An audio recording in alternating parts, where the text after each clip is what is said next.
Pemirsa, Gunung Lewotobi laki-laki yang berada di level 4 atau awas kembali erupsi.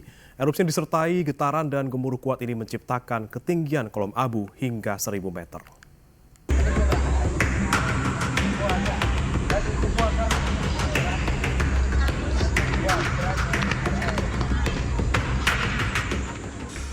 Gunung Lewotobi laki-laki di Kabupaten Flores Timur, Nusa Tenggara Timur kembali erupsi pada Jumat pagi. Erupsi kali ini menciptakan ketinggian kolom abu 800 hingga 1.000 meter dari mulut kawah. Selain itu, erupsi yang disertai hujan abu, getaran dan gemuruh yang kuat ini juga dirasakan oleh masyarakat di sekitar Gunung Lewotobi laki-laki. Kondisi sampai dengan tadi itu dia gemuruh besar. Dia gemuruh besar mulai jam 4 subuh sampai dengan tadi kami turun ke sini masih sampai gemuruh. dengan siang gemuruhnya. Dan getar. Kalau di kampung terasa getar. Diketahui Gunung Lewotobi laki-laki masih berada di level 4 atau awas. Terkait hal tersebut, masyarakat diminta tidak melakukan aktivitas apapun dalam radius 7 km dari pusat erupsi, serta sektoral 8 km dari arah barat daya ke barat laut. Dari Flores Timur, Nusa Tenggara Timur, Jody Nurah, iNews melaporkan. Kampus Universitas Islam Negeri Sayyid Ali Rahmatullah atau UIN 1 Tulungagung, Jawa Timur mengalami kebakaran. Api berkobar di salah satu ruangan yang difungsikan sebagai gudang.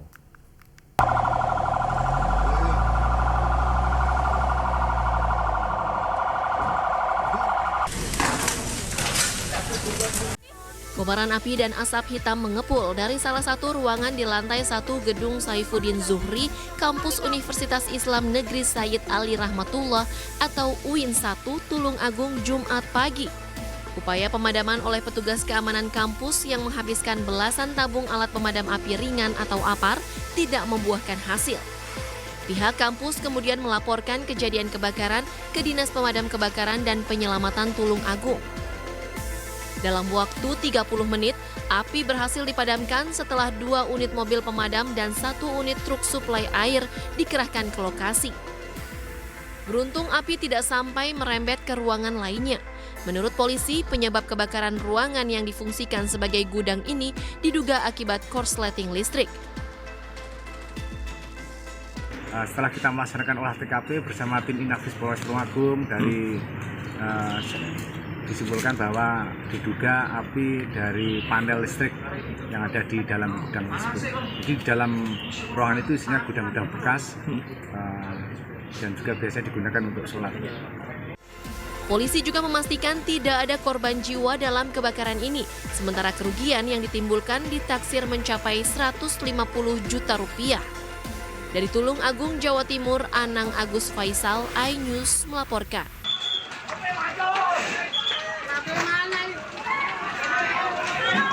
Nah, 13. Mohon bantuan, tambahin pemadam atau lagi, mohon bantuan. Kobaran api terlihat membakar sejumlah rumah yang berada di permukiman padat penduduk Jalan Rawas Selatan, Johar Baru, Jakarta Pusat, Jumat pagi. Banyaknya material bangunan yang mudah terbakar ditambah kencangnya tiupan angin membuat amukan si jago merah kian menjadi-jadi.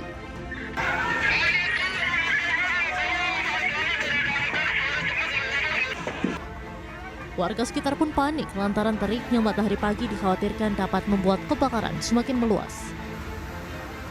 Menurut warga, api pertama kali terlihat dari dalam ruangan di lantai 2 salah satu rumah. Hanya dalam hitungan menit, api pun kian membesar hingga akhirnya merambat ke bangunan rumah di sebelahnya. Awalnya kan tadi pas ngeluarin motor nih, ngelihat asap di situ tuh di mana nih di pojokan lantai 2. Nah, ada kepulan asap. Nah, respon di situ kan ada anak bengkel tuh, biasa buat bikin-bikin plakat. Nah, itu masuk ke dalam. Dia bilang ada apaan, ada asap di atas. Nah, nggak lama keluar, api udah gede. Meski sempat berkobar hebat, namun amukan si jago merah akhirnya berhasil dipadamkan oleh petugas damkar dengan bantuan warga setempat. Belum diketahui penyebab pasti kebakaran, namun akibat peristiwa ini 2 rumah warga ludes terbakar dengan kerugian ditaksir mencapai ratusan juta rupiah. Dari Jakarta, Rani Sanjaya, iNews melaporkan. Akibat diguyur hujan deras, akses jalan penghubung antar desa di Kecamatan Patia, Kabupaten Pandeglang, Banten terputus akibat banjir. Pengendara yang memaksa melintas dibantu warga dengan menaikkan kendaraannya ke perahu yang terbuat dari batang pohon pisang ataupun digotong menggunakan 2 batang bambu.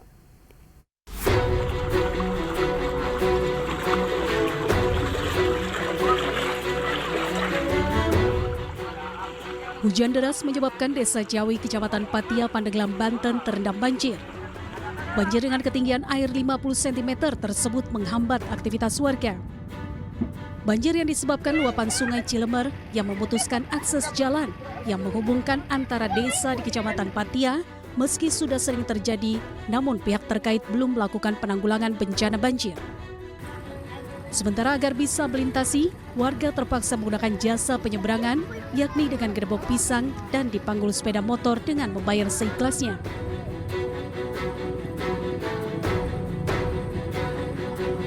Kapan itu? Pagi besarnya. Jam berapa? Jam 5.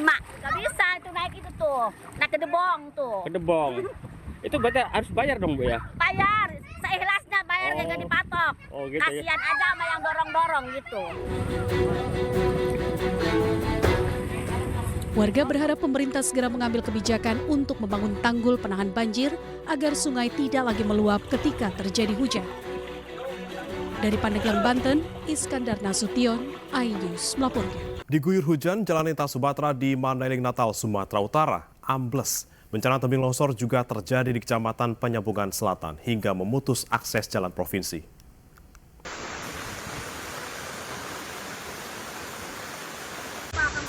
Nggak punya depan rumah. Alela dulu itu terowongan ni radang pala rabadang. Terowongan ni. Air bah yang muncul akibat hujan deras tiba-tiba meluap dan membuat jalan lintas Sumatera penghubung Sumatera Utara dan Sumatera Barat ambles. Peristiwa ini terjadi tepatnya di Desa Kampung Baru, Mandailing, Natal, Sumatera Utara. Akibatnya, arus lalu lintas terganggu. Pengguna jalan terpaksa melintas dengan sistem buka tutup. Takutnya ada kecelakaan jatuh di sini, Pak. Oh, takutnya? Kecelakaan jatuh ke sini, Pak. Gara-gara apa ini? Apa?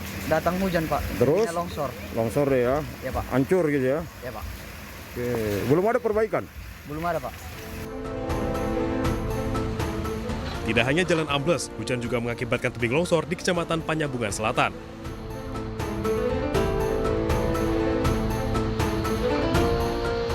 Material longsoran memutus akses jalan provinsi sehingga harus dibersihkan dengan menggunakan alat berat.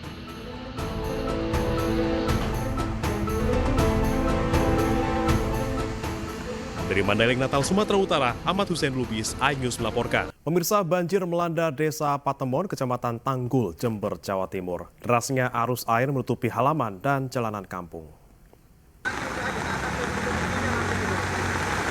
Ini kalau nggak seperti tangannya seperti itu. Di video, takin ketingginya misalnya. Jangan nyebrang sepeda. Video amatir merekam detik-detik air yang meluap dan masuk ke perkampungan warga di Desa Patemon, Kecamatan Tanggul, Jember, Jawa Timur.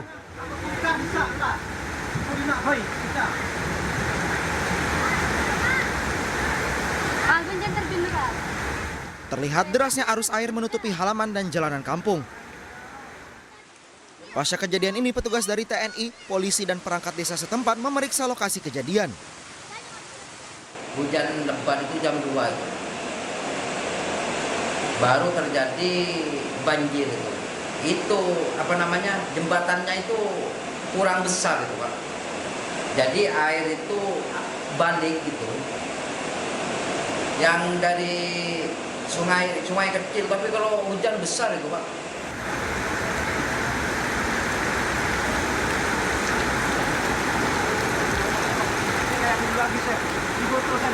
Setidaknya ada 8 rumah yang terdampak banjir ini. Tidak hanya banjir, hujan deras yang mengguyur kawasan itu juga mengakibatkan longsor hingga menutup akses jalan desa setempat. Dari Jember, Jawa Timur, Bambang Sugiarto, iNews melaporkan. Jenazah Kasat Reskrim Polres Solok Selatan, Sumatera Barat yang tewas ditembak seniornya dipulangkan dari Rumah Sakit Bayangkara Polda Sumbar. Jenazah korban langsung diterbangkan dari Bandara Internasional Minangkabau, Padang Pariaman menuju kota Makassar.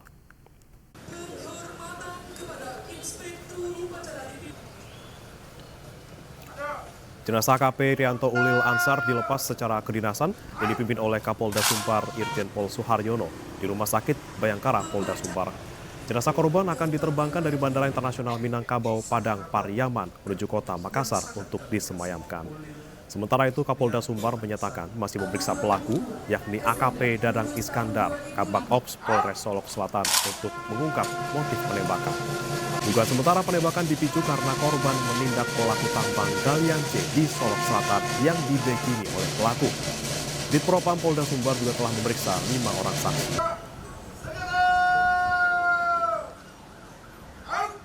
Mengenai bagian pelipis dan pipi menembus bagian tengkuk, itu diduga jaraknya dekat karena dari secara detail pada malam dini hari tadi, hari Jumat tanggal 22 November 2024 pukul 00.15 itu di saat berada di ruangan identifikasi, di saat akan mengambil handphone di kendaraannya, itu diduga diikuti oleh pelaku ini dan ditembak dengan cara yang sangat tidak manusiawi dan akhirnya juga tewas di tempat. Awalnya memang kita tidak tahu kalau pelaku akan menyerahkan diri karena jarak antara kejadian tadi malam dengan Padang itu kan tinggalnya kan di kota Padang, itu kan kalau malam ya 3 jam lah. Tetapi saya mendapat informasi tadi saat kami perintahkan untuk tim bergerak mencari dan menemukan dengan dalam keadaan selamat pastinya, karena waspada, hati-hati karena yang bersangkutan juga membawa senjata. Duka mendalam menyelimuti keluarga AKP Ulil Rianto, Kasat Reskrim Polres Solok Selatan yang tewas ditembak seniornya sendiri. Ibu korban yang menerima kabar tersebut tak henti-hentinya menangis saat melihat foto korban.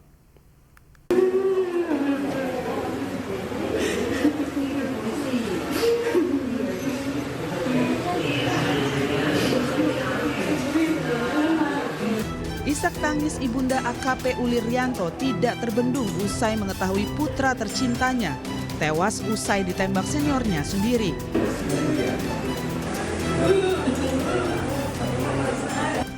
Bahkan ibunda korban tidak henti-hentinya menangis saat melihat foto anaknya di rumah pribadinya di Jalan Antang Raya, Kecamatan Manggala, Kota Makassar, Sulawesi Selatan. Keluarga tidak menduga korban harus merenggang nyawa dengan cara yang tragis. Keluarga mengaku semasa hidupnya korban dianggap perhatian kepada orang tua dan keluarga serta dikenal sosok yang ramah serta baik. Tidak disangka ini anak pergi dengan peristiwa begitu macam itu. Iya. Di mana anak ini kan melaksanakan tugas yang baik. Iya. Tapi ada oknum yang mungkin terlibat dalam tambang galian C sana itu. Iya. Mungkin tidak puas penanganan ini. Ya. Itulah emosilah dia. Hingga kini pihak keluarga masih menunggu jenazah korban yang jadwalnya akan tiba di Makassar pada pukul 10 malam nanti. Setibanya di rumah duka nanti, jenazah akan disemayamkan sambil menunggu keluarga almarhum lainnya. Dari Makassar, Sulawesi Selatan, Julius Finn, iNews melaporkan. Insiden polisi tembak mati polisi terjadi di Mapolres Solok Selatan, Sumatera Barat pada Jumat dini hari. Pelaku yang merupakan Kabak Ops Polres Solok Selatan sudah diamankan setelah menyerahkan diri di Mapolda, Sumatera Barat.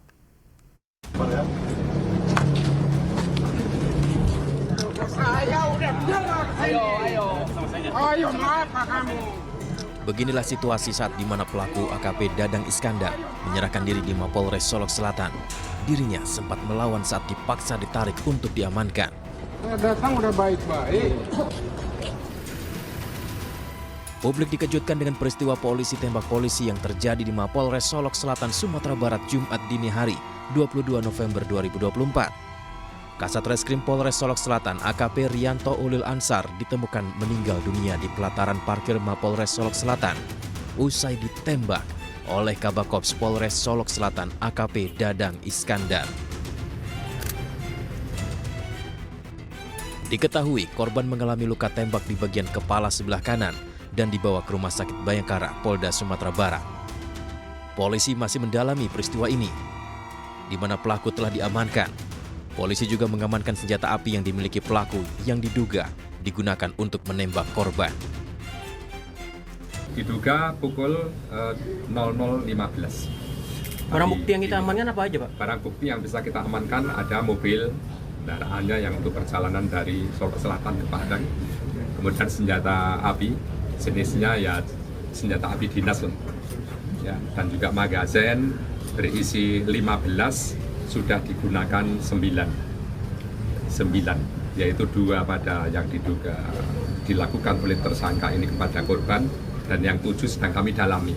Nanti yang di mana, karena masih tersimpan di magazin itu sisa dari 15 dikurangi 9. Pihak kepolisian masih mempersiapkan pelepasan jenazah korban di Rumah Sakit Bayangkara Polda Sumatera Barat yang rencananya disemayamkan di kampung halamannya di Makassar. Dari Solok Selatan, Sumatera Barat, Budi Sunandar, iNews melaporkan. Pemirsa, Kapolda Sumatera Barat Irjen Polisi Suharyono angkat bicara terkait kronologi kasus penembakan yang dilakukan sesama anggota polisi, yakni AKP Dadang Iskandar yang menembak mati rekannya AKP Ulil Rianto Ansyari dengan latar belakang penangkapan pelaku tambang ilegal. Dan berikut kronologinya, pemirsa.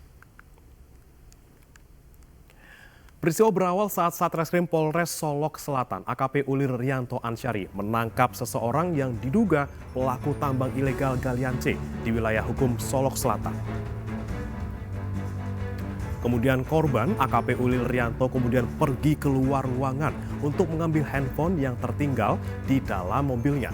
Nah, saat itulah AKP Dadang membuntuti korban AKP Ulil Rianto dari belakang. Dan saat di parkiran mobil Mapolres Solok Selatan, AKP Ulil ditembak AKP Dadang Iskandar. AKP Dadang menembak AKP Ulil dari jarak dekat sebanyak 2 kali di kepala hingga menyebabkan korban tewas di tempat. Pemirsa, Kapolri Jenderal Listio Sigit Prabowo memerintahkan agar pelaku penembakan segera ditindak tegas dan kasusnya diusut tuntas. Pernyataan tersebut disampaikan Kapolri terkait kasus penembakan yang dilakukan anak buah terhadap sesama polisi. Yang jelas Pak Kapolda sudah melaporkan kepada saya terkait peristiwa yang terjadi dan saya minta untuk mendalami motifnya. Namun yang jelas saya sudah perintahkan agar kasus itu diproses tuntas terhadap pelakunya, oknum, pelaku dari institusi, agar ditindak tegas apakah itu proses etik maupun pidananya. Apalagi kalau kemudian motifnya kemudian ternyata dilakukan terhadap hal-hal yang selama ini kita anggap mencederai institusi. Saya minta siapapun, apapun pangkatnya, tindak tegas, tidak usah ragu-ragu. Pemirsa, Kabak Ops Polres Solok Selatan AKP Dadang Iskandar dinyatakan sebagai pelaku penembakan Kasat Reskrim Polres Solok Selatan AKP Rianto Ulil Ansyar. Dan seperti apa sosok Dadang Iskandar? Berikut pemirsa.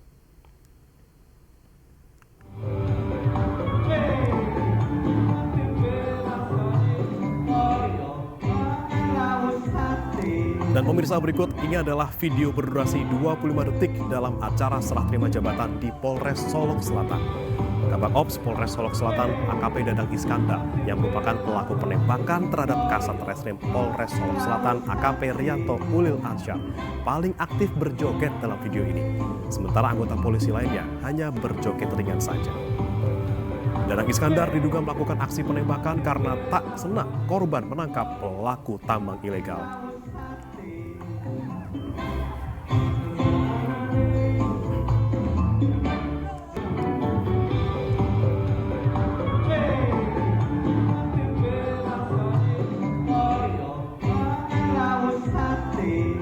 Sementara Komisi 3 DPR RI menyoroti perlakuan Propam Polri saat memeriksa pelaku penembakan polisi di Solok Selatan, Sumatera Barat. Sebab pelaku tampak tidak diborgol dan diduga diperiksa sambil merokok.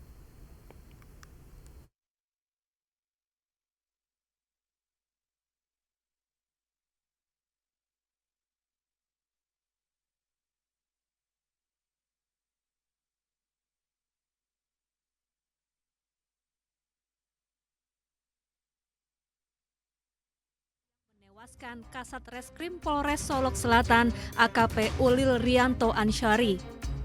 Ketua Komisi 3 DPR Habibur Rahman mendesak kasus ini segera diusut tuntas. Menurutnya pelaku harus dihukum berat. Ia juga menyoroti proses pemeriksaan pelaku yang dinilai terkesan santai, di mana pelaku tidak diborgol dan diduga diperiksa sambil merokok.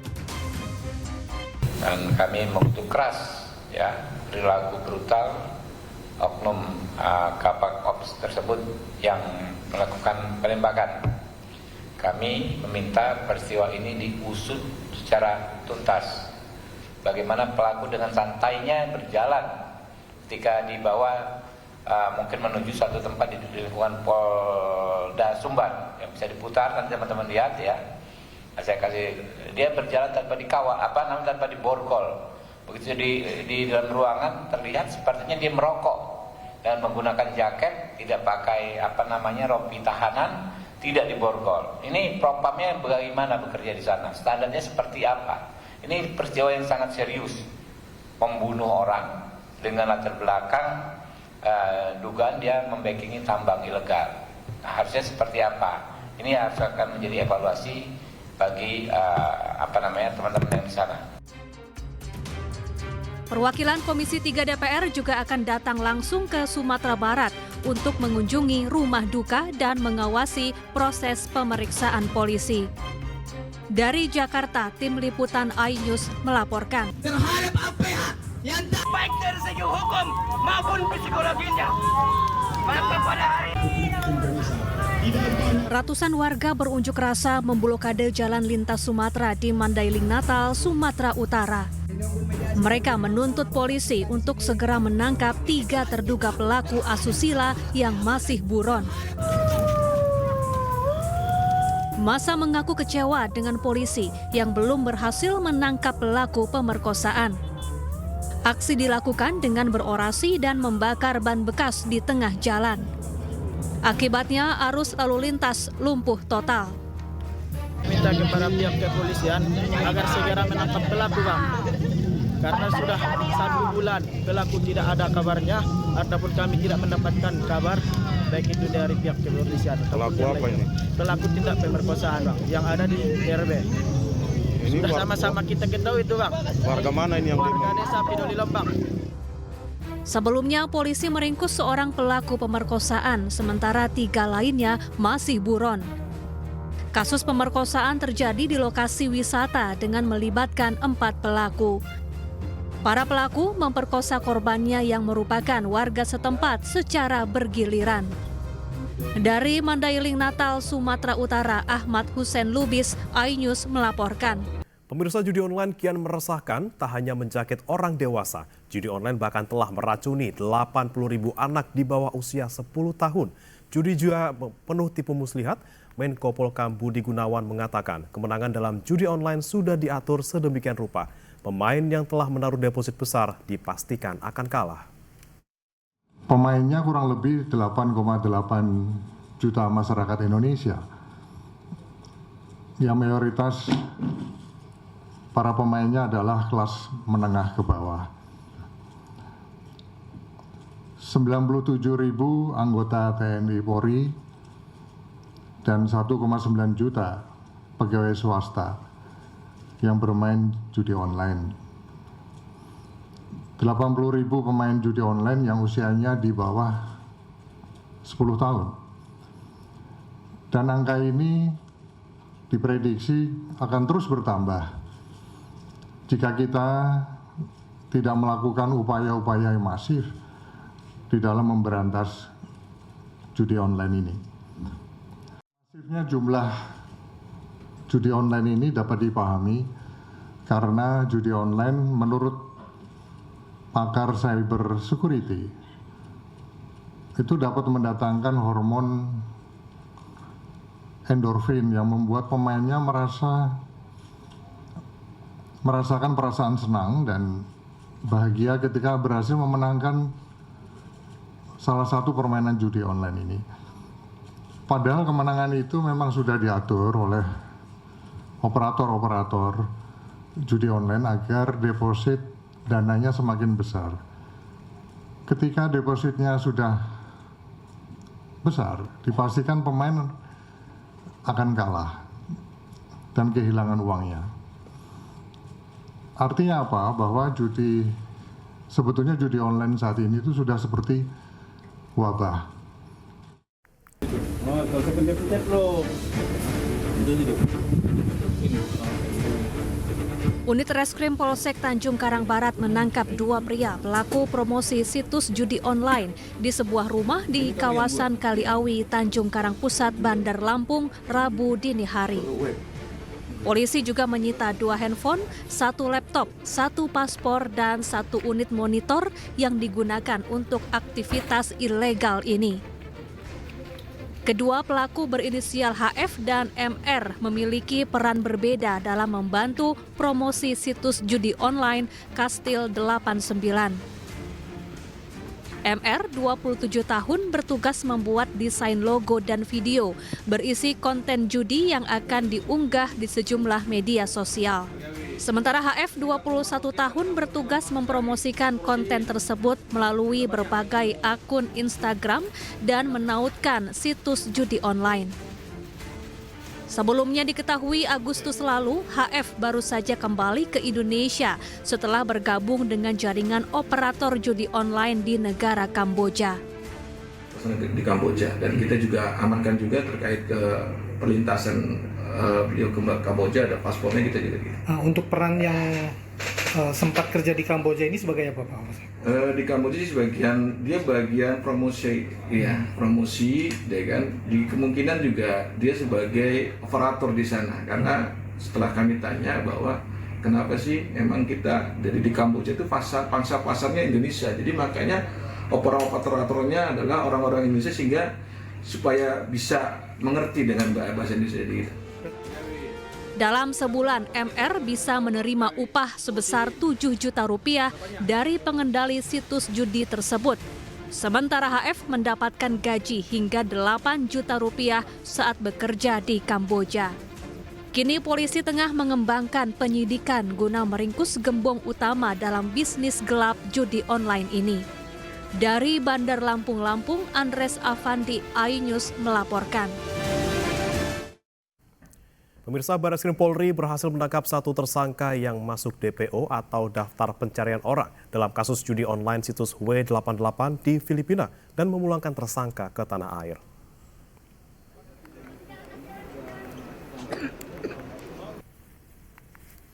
Dalam keterangan pers di Bandara Soekarno-Hatta Jumat dini hari, polisi meringkus tersangka HS di Filipina pada tanggal 31 Oktober 2024. Tersangka HS merupakan penyedia rekening deposit dan rekening penarikan untuk para pemain judi online W88. Diketahui perputaran uang dari situs judi online W88 mencapai 1 triliun rupiah selama 3 bulan di tahun 2024. Dari pihak Interpol, Polri berhasil menjemput DPO kami atas nama HS alias Ahan, yang mana sebelumnya Direktorat Cyber Barreskrim Polri telah mengungkap website perjudian online atau W88 pada bulan Mei, di mana kami telah mengamankan 7 tersangka yang saat ini proses penyidikan sudah sampai di sidang pengadilan di Pengadilan Negeri Batam. Dari hasil pemeriksaan kami telah menetapkan tersangka dan DPO kita monitor ada di Filipina. Website W88 ini perputaran uangnya selama 3 bulan pada saat kita melakukan pengungkapan kasus 1 triliun. Kembali di Ayus Prime pemirsa, calon gubernur Jakarta nomor urut 1 Ridwan Kamil melakukan sholat Jumat dan silaturahmi dengan pimpinan Ponpes Darul Rahman Cibadak Jagakarsa, Jakarta Selatan, Jumat siang tadi.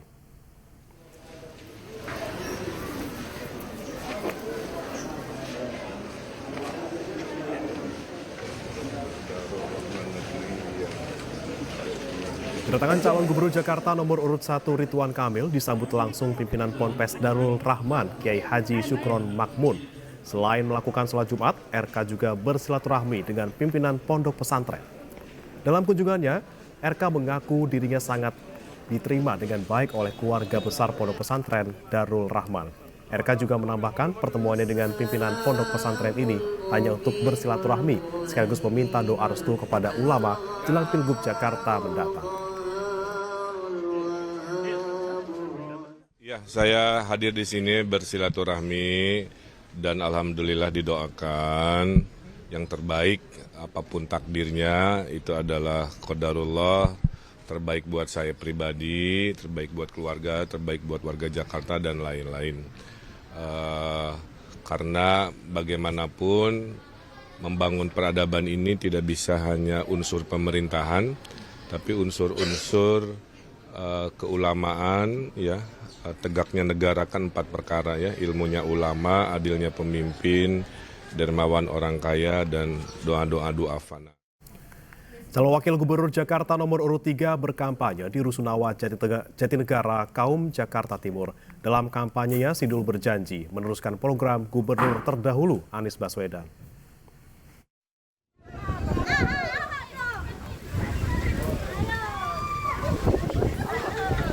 Tiba di depan kompleks Rusunawa Jatinegara Kaum Pulau Gadung, Jakarta Timur, Rano Karno disambut meriah warga Jumat siang tadi. Dalam pertemuannya dengan warga, Sidul yakin menang Pilgub Jakarta bersama Pramono Anung dalam 1 putaran. Ia juga berjanji meneruskan program gubernur terdahulu Anies Baswedan soal kontrak farming dengan para petani untuk beras masyarakat Jakarta.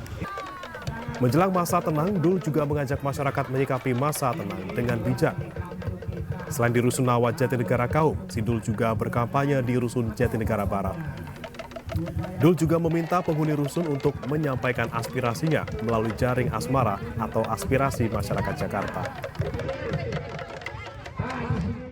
Ya seperti yang kita tahu ini kan hari terakhir masa kampanye nih, sorry. Aduh suaranya udah. Mudah-mudahan saya masih ada 4 titik lagi insya Allah. Kemudian besok kita fokus hanya kepada kampanye akbar. Setelah itu kita nggak ada kegiatan lagi, kita akan masuk ke masa tenang. Masa tenang kita istirahat, mungkin ya saya di rumah khatam Quran. Ya artinya menjelang 27 kita semua tenang saja, semua kita lepaskan kepada masyarakat Jakarta. Dan mudah-mudahan Allah juga memberikan hasil. Presiden Prabowo Subianto bertemu dengan Raja Inggris Charles III di London, Inggris. Isu lingkungan menjadi perhatian utama. Mr. President, Pak Prabowo. Pertemuan berlangsung tertutup selama 30 menit di Buckingham Palace pada hari Kamis pagi waktu setempat. Sejumlah hal dibicarakan termasuk terkait kunjungan Raja Charles III ke Indonesia sebanyak 2 kali. Selain itu, kedua pemimpin negara tersebut juga membahas kerjasama di berbagai bidang, termasuk pelestarian lingkungan dan hutan.